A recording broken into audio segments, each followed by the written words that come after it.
Para mí todo el proceso de tierras colectivas empezó un fantástico día de agosto cosechando la escanda en casa de una amiga. Pues ahí empezamos todos, ¿no? Es que ¿cómo vamos a hacer para tener un prado grande de escanda y poder hacer pan y patatas para todo el año? En 3 meses ya estábamos plantando la escanda.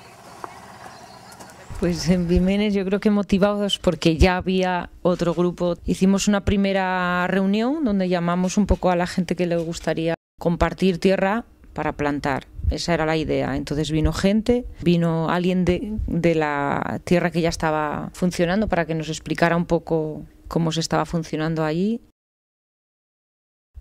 Pues en nuestro caso, Tierras Colectivas surge porque éramos un grupo de gente que nos conocíamos y nos faltaba tierra para cultivar patatas, no teníamos. Entonces nos juntamos con otros que también necesitaban patatas y a partir de ahí empezamos a cultivar, a partir de la necesidad.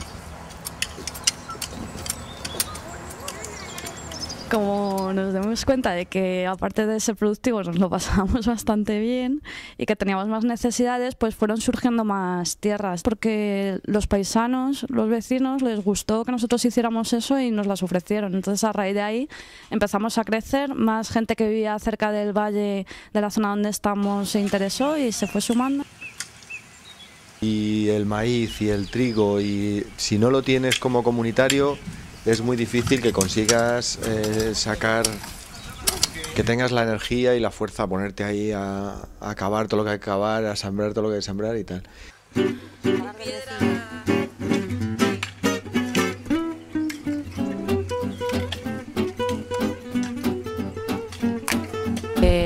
En general, a través del mercado, la publicidad o lo que sea, nos conducen a unos determinados productos, que son los que hay que comer, los que se cultivan masivamente, igual en países grandes, hipersubvencionada esa agricultura para que puedan meterlo en todos los mercados, todos a comer maíz, soja y yo qué sé, sus cultivos estrella, y la agricultura cada vez más y más y más es más dependiente de todo el gran sistema, ¿no?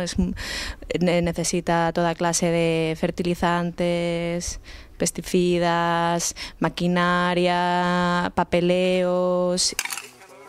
La tierra fértil cada vez va menos, están contaminando la tierra, están erosionando el suelo y no es perdurable en el tiempo.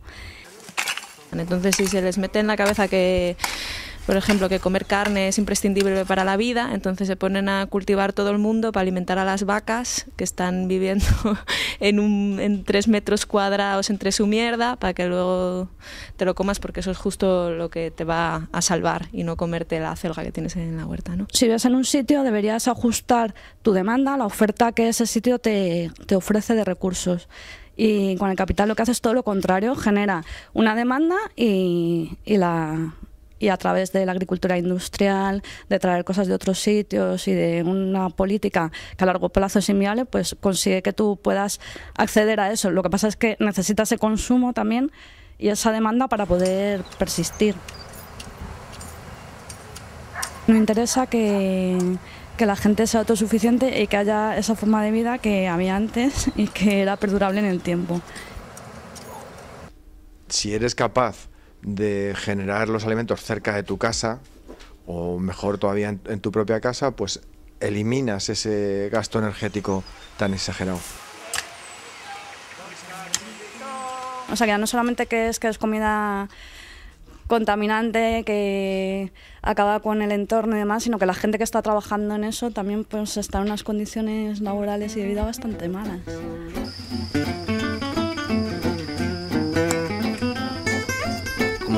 La vida está organizada en diferentes tiempos, ¿no? Puedes trabajar, luego tienes tiempo de ocio, tiempo de vida social, y todo está organizado que facilita mucho el consumo, ¿no? Todo se hace, o sea, que tú te relacionas en situación de consumo, tú te diviertes en situación de consumo, y no sé, como así hablando con la gente mayor y tal, tú ves muy bien que la gente encontraba un equilibrio en su vida cotidiana, divirtiéndose y tal, trabajando. En general, el campo no tiene nada que ver con el trabajo asalariado, realmente. Va con el tiempo, con las estaciones, con la luna y con esas cosas. Entonces, a veces es un poco difícil organizarse.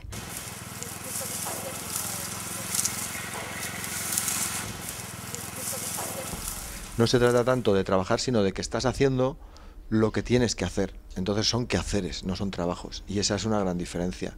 Lo haces porque quieres, por voluntad propia, disfrutas haciéndolo, y el engaño no, es que la vida del campo que es muy mala. Bueno, es muy mala si sigues el modelo, pero si lo rompes, pues yo la verdad es que me da muchas satisfacciones, más que tristeza. Y a mí me parece que con experiencias de lo de tierras colectivas, pues cada vez que quedamos no es un momento de puro trabajo, ¿no? O sea, quedas para encontrarte con gente, lo pasas bien, haces una comida, a la vez, o sea, como que es algo completo. Es un gran momento para ver a la gente, y luego en realidad me parece tan poco trabajo para todo lo que te da que es increíble. Esa parte social a veces o lúdica es tan grande y te lo pasas tan bien, y no sé si es que a veces como que queda en primer lugar eso que el compromiso de tener que ir a currar esas patatas. Además, luego estás trabajando en grupo y de repente alguien canta y es una fiesta.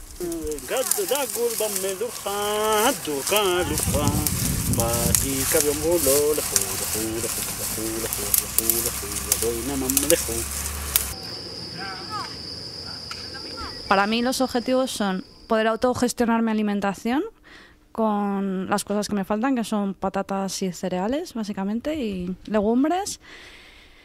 Luego hay otra parte que es social, de que hacer cosas con la gente te aporta y te lo pasas bien, y ya una parte, una necesidad, ¿no?, que tienes de relacionarte, pues ahí también lo cubre. Luego la cosa ideológica, ¿no?, de intentar vivir como tú crees que hay que vivir y hacer las cosas de otra manera. Y que son 10 días al año o 12. O más. Por un lado es una cuestión agrícola y de llevar comida a casa, pero en el fondo de los fondos lo que se trata es de cultivar personas. Hacemos cultivos imitando a lo que se hacía tradicionalmente en el manejo tradicional de la agricultura, que era que había un huerto de casa para las verduras y luego las tierras, que era donde se cultivaban pues los monocultivos, que eran rotación de patatas, escanda y faves y maíz. Y vamos aprendiendo cada año, pero pues por errores que cometemos muchas veces no cosechamos lo que deberíamos cosechar. Pues cuando fuimos a plantar escanda por primera vez, aquí queda muy poco de esta variedad tradicional y fue un poco difícil de encontrar. Tenemos la variedad de la escanda ya por sacos que hemos dado cuando ha empezado otra gente a cultivar escanda. La fraternidad viene en el sentido que, por ejemplo, toda la escanda que plantamos nosotros, pues fue regalo del grupo inicial, ¿no? Eso también me parece una cosa importante, ¿no? El que se apoya la creación de nuevos grupos. Las asambleas de tierras colectivas, así hay como una más general una vez al año, y luego pues mientras nos reunimos a comer muchas veces hablamos de estas cosas, no tan en plan igual asamblea. El caso es que suele ser aquello como un gallinero. Vamos mejorando en eso, pero como que parece muy difícil hacer una asamblea sobre temas hortícolas, ¿no? A mí me gustó la experiencia de aprender a escucharnos, pues 12 personas, cada una con una idea distinta de cómo plantar, del ritmo de trabajo, de todo, ¿no? Pues para mí la autocrítica o el punto más débil que tenemos es que la responsabilidad está muy diluida en el grupo y a veces tendemos a que se creen liderazgos.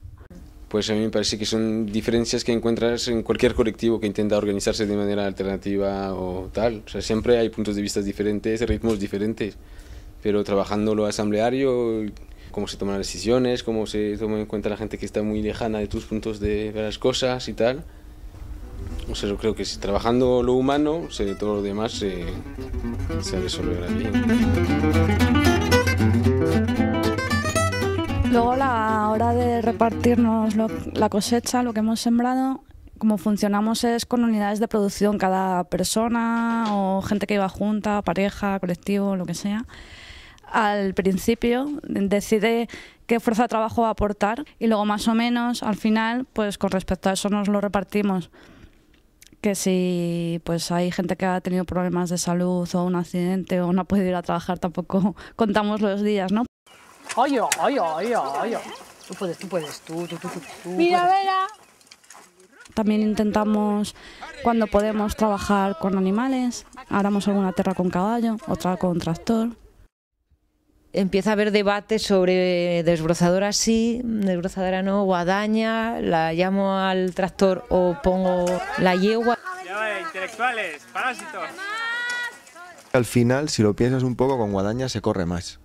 O sea, se hace mejor, se hace más cantidad, te lo pasas mejor, puedes hablar, porque claro, pones la desbrozadora, pones la motosierra, pones el tractor, ahí no habla nadie, ahí no hay hueco para las personas, las máquinas toman el protagonismo. Sin embargo, estás con el rozón y puedes estar hablando, oye, ¿qué tal? ¿Y cómo? ¿Qué te ha pasado? ¿Y de dónde vienes? ¿A dónde vas?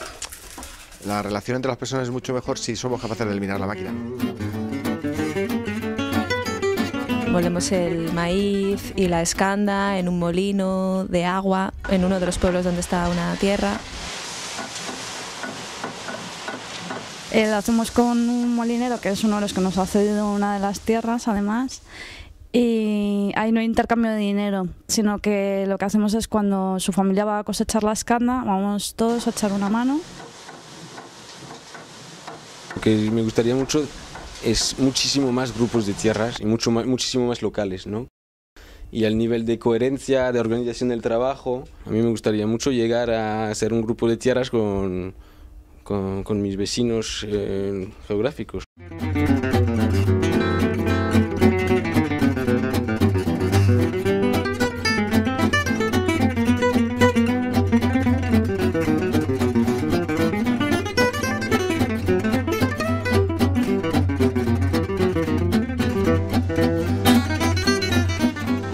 Pero no íbamos a descansar y después volver.